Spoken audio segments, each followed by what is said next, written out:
Anansi and the Talking Watermelon. One early morning, Anansi the spider awoke to the sound of Possum hoeing his melon patch. Anansi peered down from the peach tree where he lived to watch Possum's slow progress.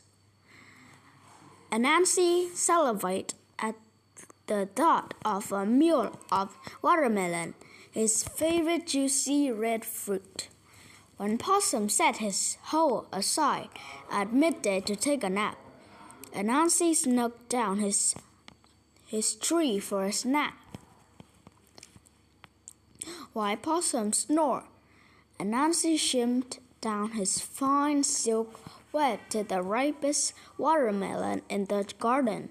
He picked up a small, sharp stone to chip away the melon's rind. He made a hole that he could just squeeze into.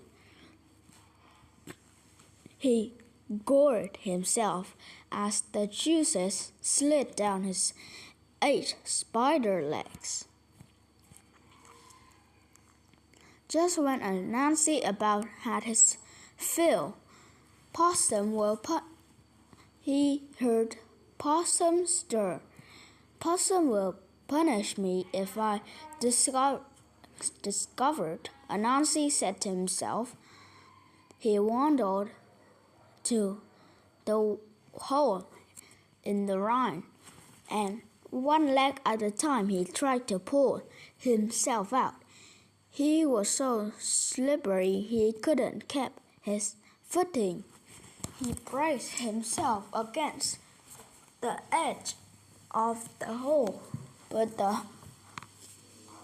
but he was so full of fruit that he no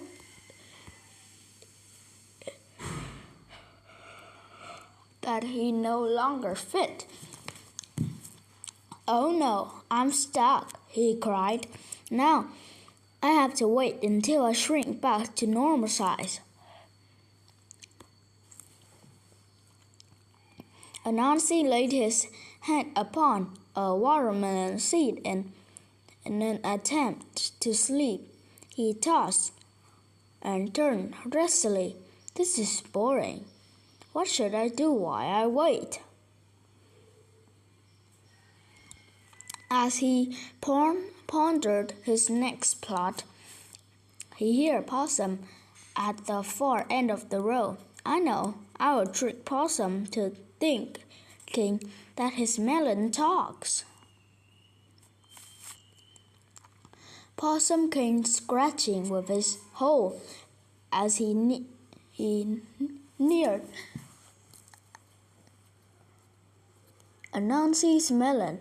He heard a sound quiet as a mouse. "Who is that?" he asked. "It is I, the watermelon," Anansi now yelled. "How absurd! Watermelon can't talk." Possum said. He cradled the melon to his ears. "Possum, you have never been a good listener. Watermelon have been talking since before you were born." Possum could not believe his ears and cried, "Eureka! I must show King Bear the discovery I made." Off he went, carrying the watermelon with Anansi bouncing to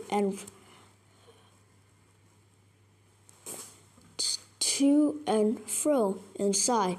He met Raccoon rolling in the dust beside the road. "What's the hurry, Possum?" Raccoon asked. "I am bringing King Bear a talking watermelon," Possum answered, very proud of himself. "Now I have heard everything," Raccoon laughed. "You haven't heard me talk," Anansi replied from inside the melon to Raccoon's smart remark. "Huh? What? Who's that?" asked Raccoon. "I did," said Anansi. "Really enjoying his trick. You are silly, Raccoon, for not realizing more than animals you have speech. Watermelons are more intelligent than you. Do you believe me now? asked Possum. Yes, I do, Raccoon said. This smart a look. Watermelon is something the king wants to see. Along the path to King Bear's grand den, Possum and Raccoon came upon Gopher, Rat, and Squirrel.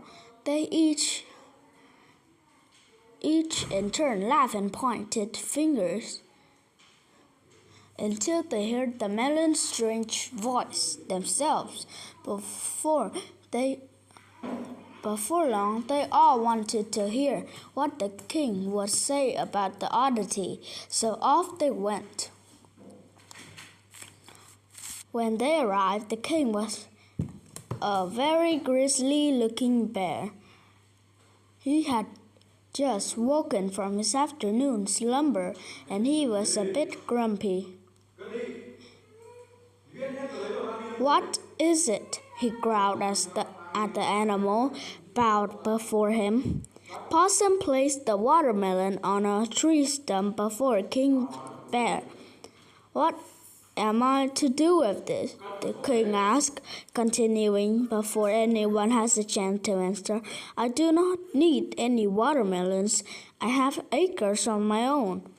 This one talks, they chimed in unison. King Bear refused to believe he had subjects from a garden patch. He demanded that the melons pay respect to him if the animals spoke the truth. The watermelon just sat there, mum for first of the time. What kind of joke is this? The king grumbled.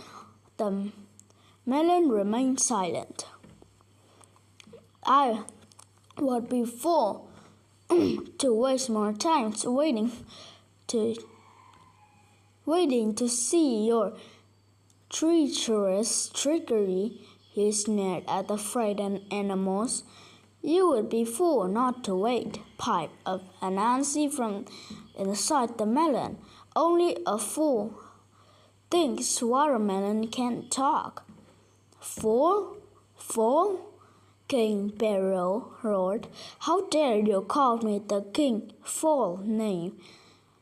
And with that, King Bear picked up the melon in his paw and shook it as hard and as far as he could. The melon flew through the air and landed with a crack and thud, spittering wide open. Anansi was free. He skittered as fast as he could back to the peach tree where his morning started. What a great day, Anansi rejoiced. All of this fun has made me hungry again. He began nibbling at a large ripe peach above Possum's patch. Possum returned late that day with a sour look on his face. He picked up his hoe and started digging furiously. Melons, he cried. Next year, I will grow something else in this patch. Your watermelons are nothing but trouble. Perhaps you should grow more peaches, Anansi said with a mouth full of peaches, full of fruity fruit. The king is sure to listen to a peach. Good job.